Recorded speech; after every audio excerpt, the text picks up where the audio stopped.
দেশের রাজনৈতিক পরিস্থিতি নির্বাচনের রোডম্যাপ ঘোষিত হয়েছে, শুধু নির্বাচনের তারিখ ঘোষণা হয়নি।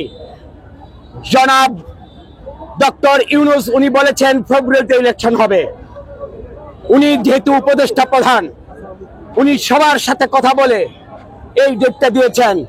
ওনার দায়িত্বের মধ্যে যেটা পড়ে, ওনার সারা জীবনের অর্জন, দেশবাসীর কাছে যে ওনার কমিটমেন্ট, আমি মনে করি এই কমিটমেন্টের প্রতি উনি থাকবেন এবং এই কমিটমেন্টকে বাস্তবায়নের জন্য আমরা সমস্ত দলগুলো এই আঙ্গিকেই আমরা এই কাজের মধ্যে দিয়েই আগামী দিনের সুষ্ঠু জাতীয় নির্বাচনের জন্য আমরা প্রস্তুতি নিচ্ছি এবং আমরা প্রস্তুতির মধ্যে আছি।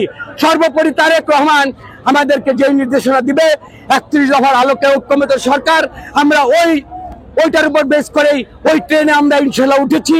সুতরাং ওই ট্রেনের মাঝখানে কে কি বলল ওগুলো আমরা কানে নেব না।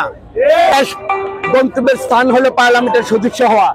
আমি এই জাতীয়তাবাদী দল করি, জাতীয়তাবাদী দলের প্রার্থী নির্ধারণের যে নীতি এবং আদর্শ, যে ক্রাইটেরিয়া, শিক্ষা, সততা, যোগ্যতা এবং এই দলের প্রতি যে আনুগত্য, এই আলোকে আমি অবশ্যই নমিনেশন চাবো, ধানের শীষের প্রতীক চাবো এবং আমার মুন্সিগঞ্জ 3 আসনের সবার কাছে আমি দোয়া প্রার্থী।